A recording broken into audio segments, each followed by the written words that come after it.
What's up, guys? Welcome back to another episode of KozMatt's Wrestling Recap. Let's get right into a jam-packed episode of Monday Night Raw right before Night of Champions.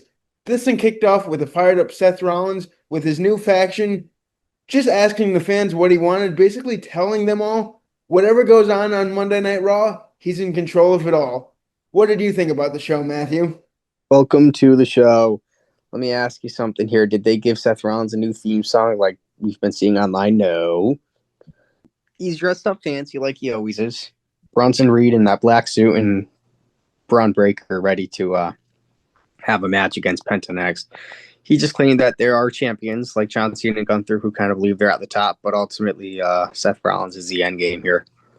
This led us right into an awesome match, like you said, Penta versus Braun Breaker. These two just went back and forth, ultimately with Braun Breaker hitting a vicious spear on Penta. Man, he cut him in half. There's something about that dude's spear. I truly don't understand how somebody can be put through that. It's insane. Braun Breaker beating Penta, I think, was the right call, but Seth Rollins getting in Penta's face after the match, telling Penta just stay out of their way, stay out of their business. Penta doesn't agree to that. Michael Cole interviews Goldberg. This is a pre-recorded chat here. This is for the Saturday night's main event with Goldberg and Gunther, World Heavyweight title on the line. He's not letting Gunther's actions stand. Is this a horrible feud? It isn't, but I just kind of wish we see them a little face to face a little bit more. Hopefully, come Saturday night's main event when they go one on one. It was short, sweet, to the point. A little bit better reviews for Goldberg. Talking to Michael Cole, pre-recorded, than having him, kind of in front of the live crowd. I guess it's just, they don't want to show him every week. I respect that. Queen of the Ring semifinal, Jade Cargill, Roxanne Perez. Good stuff here. I'm happy they went the route they went. Jade Cargill advancing. So Roxanne Perez kind of taking that space of Liv Morgan in the Judgment Day. This is going to be interesting to see what they do. When Liv Morgan returns from her injury, she's going right after Roxanne. You could say that again. We saw them get into another exchange backstage.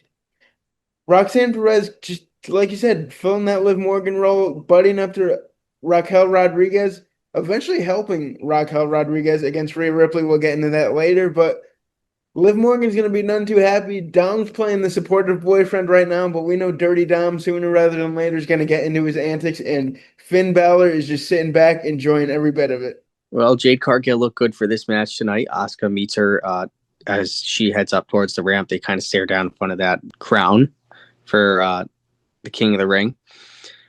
Good call here. Keep doing what you're doing with Jade Cargill. So Gunther comes out, fired up, hits the ring. He's not mincing words tonight. He responds to Goldberg, criticizing Goldberg for being a one-trick pony. This dude's so good on the mic. He's And he's roasting honestly Goldberg. just such a troll. But let me ask you something. Michael Cole said earlier in the show that if Goldberg wins, he is not going to be considered retired. So will we get a small run? Are they going to actually have Gunther lose to Goldberg? Oh, boy. I don't know. Can I ask you a follow-up question before we get Yep. off this topic? Do we really think that this feud needed the World Heavyweight Championship? Couldn't it just stayed on Jey Uso with a longer run? I completely agree, but I think there's a reason they're doing this. And I'm not 100% sure yet what that payoff is going to be. Backstage, Karrion Kross antagonizing Sami Zayn following his loss in Friday's King of the Ring semifinal match to, I think it was Randy Orton. Zayn informs Kross and just tells him to basically just stay out of his way.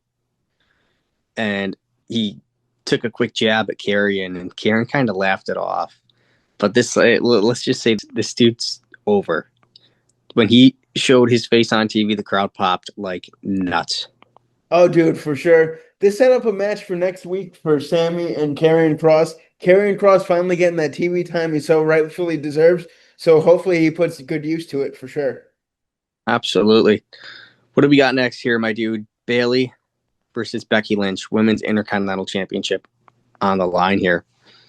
Valkyria attacks Becky Lynch, drawing a DQ. This was a good match between Bayley and Becky. If they really wanted to do this right, throw it on a pay-per-view and let them go at it. But I'm kind of, in my ways with Bayley and Becky Lynch right now. Getting Lyra involved, I think, was the right call. Although Lynch retains, Bayley has some unfinished business with Lyra. You know what? I really like this because Lyra just continues to impress me, man. Going up against two veterans and really looking like she's the cream of the crop. As they say, it rises to the top, and she's rising to that occasion. This led us right into Raquel Rodriguez calling Rhea Ripley down to the ring after costing her Queen of the Ring match last week. And let's just say it did not work out well for Rhea Ripley, getting put through a table with some help from Roxanne Perez. Interesting.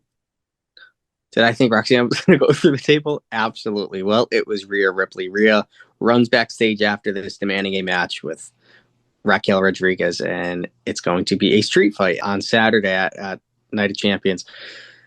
Who's going over here? I personally see Raquel going over. Me too. I just think that's a good call, but I'm not sure how they have that planned. So we'll see. Interesting stuff here. Let's jump to, what is it, our main event already? Yes, get right Jey into Uso, Cody Rhodes, whoever advances here is going to the finals. Against Randy Orton. Against Mr. RKO himself. Jey Uso and Cody have not only, I think, slowly started the uprise of their rivalry, unless it's just, okay, we got just us two who are just high up in WWE, and, well, only one is going to survive. And at this rate, I mean, Jey Uso losing the World Heavyweight title, what's next for Jey? I certainly thought it was going to be King of the Ring, but WWE, of course, had other plans. Match ends with Rhodes taking the W. I think it was a crossroads. And a Cody cutter here. But Jey Uso not taking the win. He loses. Cody and Randy Orton come Saturday. I think they're going to give this to Cody Rhodes, unfortunately, because I want Randy to win it. But they're going to do what they want to do, and I believe Cody's going to be crowned King of the Ring in 2025 come Saturday. Now, let's just say that happens, and I do believe you are correct. I see Cody winning King of the Ring. Let's say he loses to John Cena again at SummerSlam. I could potentially see a heel Cody Rhodes starting to form. I thought we saw shades of that on Friday Night SmackDown this past week. I think WWE is going to send us on a wild ride, and I don't think it's as clear-cut as we all think it's going to be, with Cody Rhodes possibly taking that championship off of Cena in their rematch at SummerSlam if it does happen. Well, we're going to find that out, dude. Absolutely. Let us know what you guys thought about the show. Always like, comment, subscribe, and we will see you guys next time. Until then, peace out. This has been KozMatt. Thanks for watching.